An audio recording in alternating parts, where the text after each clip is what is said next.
और अब खबर विस्तार से। कृषि कानूनों के मसले पर केंद्र सरकार और 40 किसान संगठनों के बीच आज 7वें दौर की बातचीत खत्म हो गई है।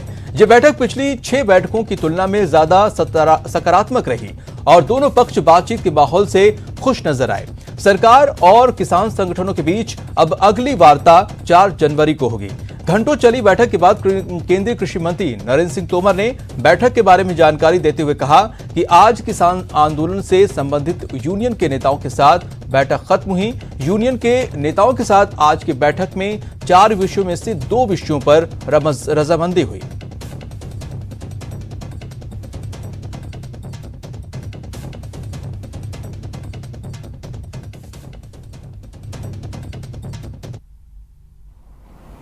पूर्व की तरह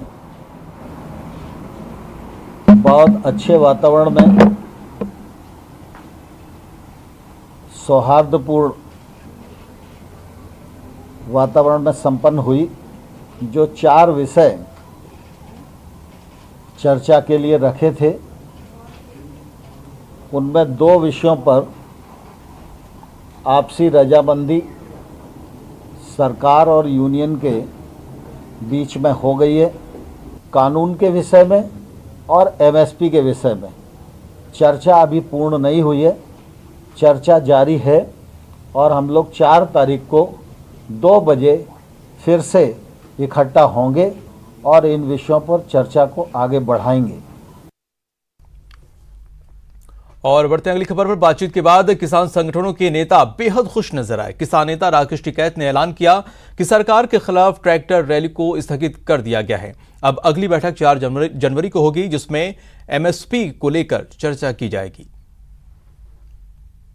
वो भी हुई 4 तारीख में फिर मीटिंग होगी। एक तो जो 3 बिल हैं उन पे और एमएसपी पे 2 चीज रहेगी है। 2 चीजों पे ही बातचीत होगी 4 तारीख। सर आपने ट्वीट किया था और आपने कहा था कि बहुत बड़ी चीज सामने आ सकती है। ट्वीट किया था आपने। हाँ, तो एक तरीके से सरकार खुश लग रही है। सरकार से आप खुश लग रहे हैं? सरकार ने 2 चीजें माननी है तो ठीक है, माहौल में अच्छे माहौल में बातचीत हुई और हमें उम्मीद है कि 4 तारीख में जो 2 इशू हैं इन पे भी सरकार। उम्मीद कितना लग रहा है कि 4 तारीख को जो बातचीत होगी वो कितनी सक्सेसफुल होगी और ये धरना कैसे चलता रहेगा? कितना धरना चलता रहेगा, शांतिपूर्ण तरीके से धरना चलता रहेगा। आप अपने लोगों को लगातार मैसेज बाहर से मैसेज नहीं आखिरी दिन क्यों होगा भाई? आखिरी दिन थोड़ा आखिरी दिन तो जो ऊपर जाएगा बाद वो ट्रैक्टर ट्रॉली मार्च है उसको। और अब बात टावर सुरक्षा के लिए राजस्थान सरकार के एक्शन प्लान की। पंजाब हरियाणा में हुए टावर पर हमले के बाद राजस्थान सरकार ने सतर्कता बढ़ा दी है। किसान आंदोलन के मद्देनजर राजस्थान में मोबाइल टावर, ऑप्टिकल फाइबर और टेलीकॉम इंफ्रा की सुरक्षा के लिए पुलिस चौकस हो गई है और राजस्थान पुलिस के अतिरिक्त महानिदेशक क्राइम रवि प्रकाश ने सभी पुलिस महानिरीक्षक रेंज और समस्त पुलिस अधीक्षकों को इस बारे में सतर्क रहने के निर्देश दिए हैं। निर्देश में साफ तौर पर कहा गया है कि अगर टेलीकॉम इंफ्रा को नुकसान पहुंचाने की कोई भी शिकायत थाने में आती है तो तुरंत कार्रवाई की जाए। सर्विस प्रोवाइडर की तरह से ऑप्टिकल फाइबर जोड़ने या टावर दुरुस्त करने के लिए यदि पुलिस सुरक्षा की मांग की जाए तो तुरंत पुलिस सुरक्षा प्रदान की जाए। उधर पंजाब के मुख्यमंत्री कैप्टन अमरिंदर सिंह ने भी पुलिस को निर्देश दिया है कि टेलीकॉम टावरों पर हमला करने वालों को किसी भी कीमत पर बख्शा न जाए और उनके खिलाफ कड़ी कार्रवाई की जाए।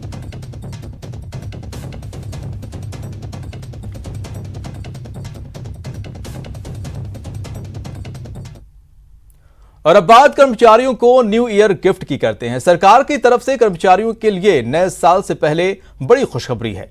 दरअसल सरकार ने वित्त वर्ष 2019-20 के लिए ईपीएफ पर 8.5% का एक मुश्त ब्याज देने का प्रस्ताव मान लिया है। मुमकिन है कि ब्याज की ये रकम कल तक यानी 31 दिसंबर 2020 तक कर्मचारियों के खाते में पहुंच जाए। सरकार के एक अधिकारी ने बताया कि वित्त मंत्रालय से ईपीएफओ को एक मुश्त 8.5% ब्याज देने की इजाजत मिल गई है। ब्याज दर से जुड़े प्रस्ताव पर इसी हफ्ते श्रम और वित्त मंत्रालय की बैठक हुई थी। वित्त मंत्रालय ने जोखिम भरे निवेश पर कुछ चिंता जताई थी और ब्यौरा मांगा था।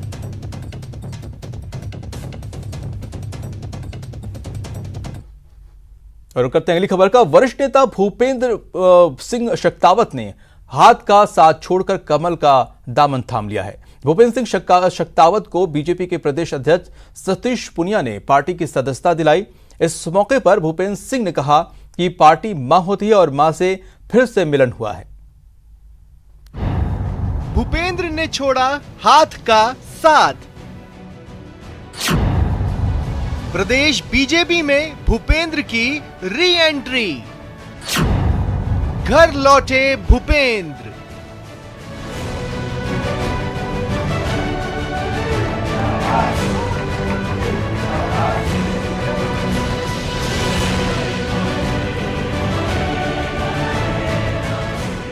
टेकरी से विशेष तौर पे यहाँ पधारे हुए सभी जो कार्यकर्ता हैं उनका मैं तहे दिल से हार्दिक आभार प्रकट करता हूँ, क्योंकि मैं अच्छी तरह जानता हूँ अगर आप सब हैं तो हम हैं, अगर आप सब नहीं रहे तो हम खुद भी नहीं रहेंगे। जी हां, प्रदेश बीजेपी में बगावत करने वाले नेताओं की घर वापसी का सिलसिला जारी है। वरिष्ठ नेता घनश्याम तिवारी के बाद अब वरिष्ठ नेता भूपेंद्र सिंह शक्तावत भी घर लौट आए हैं। भूपेंद्र सिंह शक्तावत ने बीजेपी प्रदेश अध्यक्ष सतीश पूनिया, उप नेता प्रतिपक्ष राजेंद्र राठौड़ समेत दूसरे आला नेताओं की मौजूदगी में पार्टी की सदस्यता ग्रहण की। घर वापसी को लेकर भूपेंद्र सिंह शक्तावत ने आभार जताया और कहा कि पार्टी मां होती है और मां से फिर से मिलन हुआ है। और मां से बेटे कई बार किन्हीं परिस्थितियों में कोई वजह से अलग भी हो जाते हैं, लेकिन भावनात्मक जुड़े रहते हैं। और आज मैं वापस अपनी पार्टी में आया हूँ आप सबके सानिध्य में, तो निश्चित रूप से जितना हो सकेगा भारतीय जनता पार्टी को मजबूत करने के लिए, टेकरी के अंदर मजबूत करने के लिए, जहाँ भी हमारी आवश्यकता होगी, जहाँ भी आप निर्देश देंगे, जहाँ भी आप आदेश देंगे, वो हम काम करने के लिए तैयार रहेंगे। साल 2008 में विधानसभा चुनाव के दौरान टिकट नहीं मिलने से नाराज होकर उन्होंने पार्टी छोड़कर बगावत कर कांग्रेस ज्वाइन कर ली थी। भूपेंद्र सिंह शक्तावत केकड़ी पंचायत समिति में प्रधान पद पर भी रह चुके हैं। इधर भूपेंद्र सिंह शक्तावत बीजेपी में शामिल हुए तो लगे हाथ बीजेपी ने कांग्रेस पर निशाना भी साधा। भूपेंद्र सिंह जी केकड़ी और अजमेर के बड़े नेता हैं और बहुत अरसे से भारतीय जनता पार्टी से जुड़े रहे। बीच में परिस्थिति बस अलग हुए, लेकिन उन्होंने अब भारतीय जनता पार्टी में अपनी निष्ठा जाहिर की है। तो निश्चित रूप से ऐसे बड़े राजनीतिक कद के व्यक्ति का हमसे जुड़ना उस जिले में तो मजबूती देगा ही, लेकिन पूरे प्रदेश भर में घनश्याम जी के बाद में भूपेंद्र सिंह जी का जुड़ाव ये पार्टी को निश्चित रूप से मजबूती देगा ही। कांग्रेस के जहाज में इतना बड़ा छेद हो चुका है, कभी यह जहाज डूबने वाला है और डूबते जहाज में समझदार और निष्ठावान व्यक्ति कभी ठहरता नहीं। आप और आपके परिवार का आज भारतीय जनता पार्टी में आगमन हुआ है। वर्षों से आपको जानते हैं, निश्चित तौर पर आपके जैसे सिद्धांतिक और कर्मवीर व्यक्ति उसमें कितना अपने आप को सफोकेटेड महसूस कर रहा था। दरअसल अजमेर में भंवर सिंह पलाड़ा की बगावत के बाद बीजेपी को राजपूत समाज के एक ताकतवर नेता की दरकार थी। भूपेंद्र सिंह शक्तावत को भंवर सिंह पलाड़ा के विकल्प के तौर पर देखा जा रहा है। कहा जाता है कि भूपेंद्र सिंह शक्तावत की अजमेर के केकड़ी विधानसभा क्षेत्र में अच्छी खासी राजनीतिक पैठ है। जयपुर से न्यूज 18 के लिए सुधीर शर्मा की रिपोर्ट। फिलहाल वक्त तो चला छोटे से ब्रेक का। ब्रेक के बाद बाल बल बचे अजहर। तीन परिवार के साथ रणथंभौर घूमने जा रहे थे, लेकिन उनकी कार सवाई माधोपुर के पास सूरवाल में हादसे का शिकार हो गई। कई बार पलटने के बाद कार सड़क के दूसरी ओर एक होटल में घुस गई। पुलिस की माने तो अजहर की कार एक दो बार नहीं बल्कि 23 बार पलटी। इस दौरान होटल में काम करने वाला एक युवक घायल हो गया। गनीमत रही कि कार सवार किसी को चोट नहीं लगी और सब सुरक्षित हैं। करीब 12 बजे ये इधर जयपुर साइड से आ रहे थे। इसमें राष्ट्रीय खिलाड़ी श्री मोहम्मद अजहरुद्दीन जी और 3 उनके साथी थे, 4 लोग थे गाड़ी में। और ये गाड़ी फूल मोहम्मद चौराहे पर, सूरबाल गांव में फूल मोहम्मद चौराहे पर अनियंत्रित होकर विपरीत साइड में चली गई और खेत में जाते हुए ये 2-3 पलटी खाकर जो सामने होटल है उसकी टीन के खंभे वगैरह से टकरा के और वहाँ पलट गई। पलट के इसमें वहाँ पर एक व्यक्ति था होटल पर जो घायल हो गया और इनके कोई चोट नहीं आई। पीछे दूसरी गाड़ी में इनको उठा के रवाना किया गया और जो गाड़ी क्षतिग्रस्त है उसको लाकर थाने पर खड़ा किया गया। कहा जा रहा है कि सूरवाल में फूल मोहम्मद चौराहे पर कार का पिछला टायर फट गया और इस वजह से ये हादसा हुआ। घटना की जानकारी मिलते ही सूरवाल थाना पुलिस मौके पर पहुंची। हालांकि इस एक्सीडेंट में पूर्व क्रिकेटर अजहरुद्दीन पूरी तरह सुरक्षित हैं। अजहर को हल्की फुल्की चोट आई है।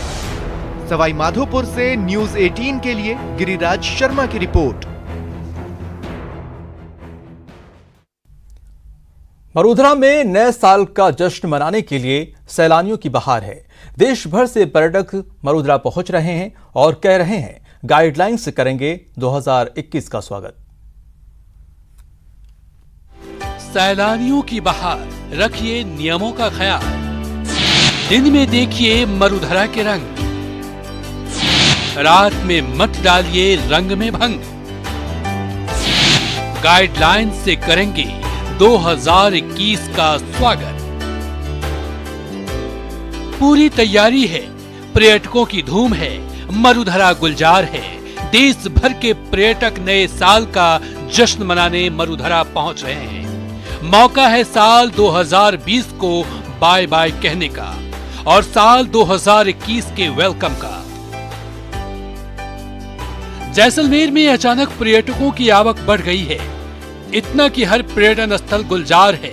लोग देश के कोने कोने से जैसलमेर पहुंच रहे हैं मरुधरा के रंग में रंगने को।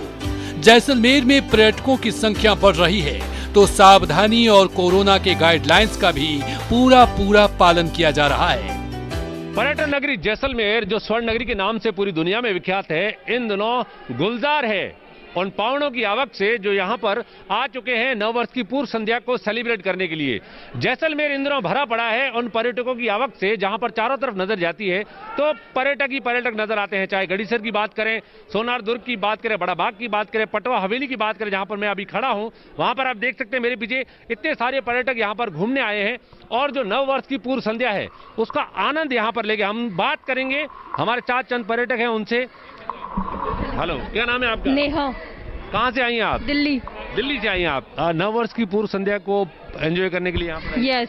किस तरह से करेंगे सेलिब्रेट, ये बताएं आप। इसके बाद हम जाएंगे फोर्ट में, जाएंगे लेक में जाएंगे and then we will next day we will go to a desert safari. Okay, और किस तरह से धमाल करेंगे? धोरों में रहेंगे आप वहाँ पर?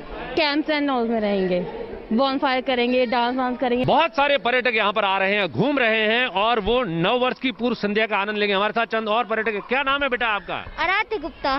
कहाँ से आए हैं आप? दिल्ली। अरे, घूमने के लिए आए हैं आप जैसलमेर? हाँ। कैसा लगा आपको जैसलमेर, ये बताएं। मजा आ रहा है। क्या अच्छा क्या लग रहा है आपको? सबसे ज्यादा अच्छा क्या लग रहा है? कि इतनी बड़ी हवेली है, इसमें तो बहुत मजा आएगा।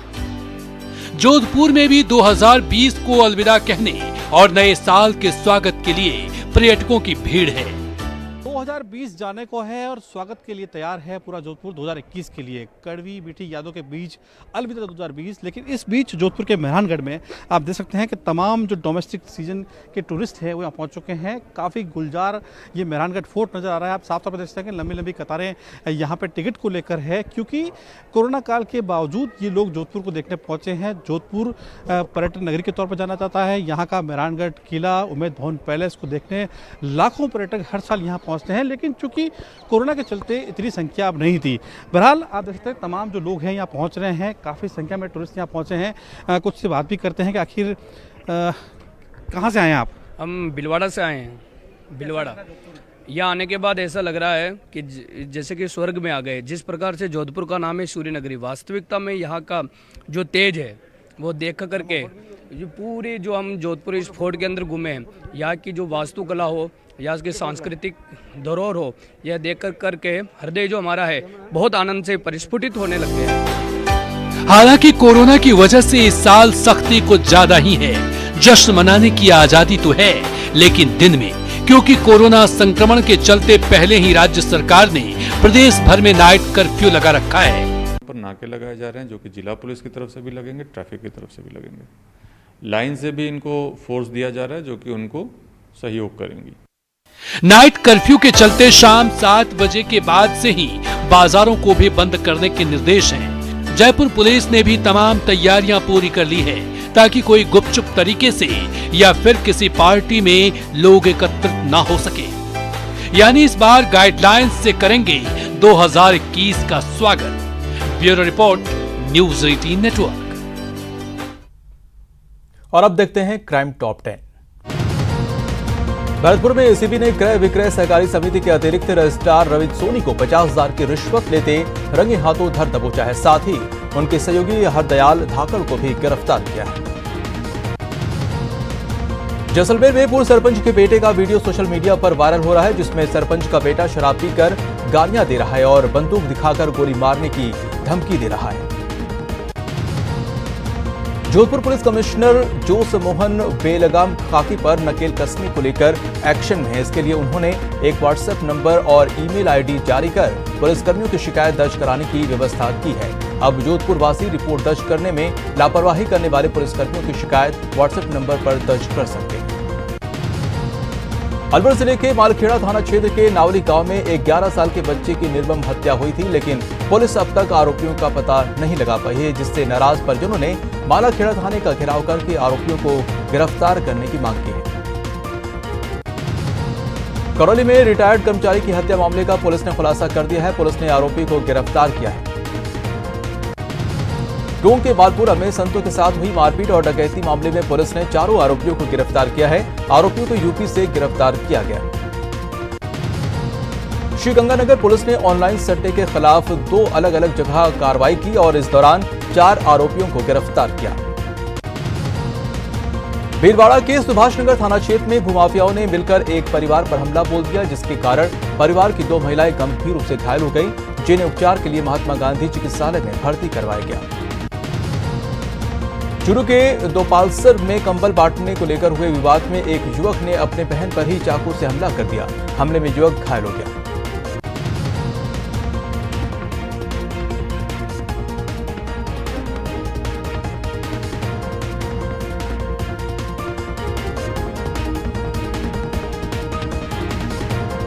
और पुष्कर में जमीनी विवाद को लेकर एक ही परिवार के 2 पक्षों में खूनी संघर्ष हो गया। इसके चलते दोनों पक्षों के 4 लोग घायल हो गए, जिसमें एक की हालत गंभीर होने के कारण अजमेर रेफर कर दिया गया। इसी के साथ इस बुलेटिन में इतना ही। नमस्कार।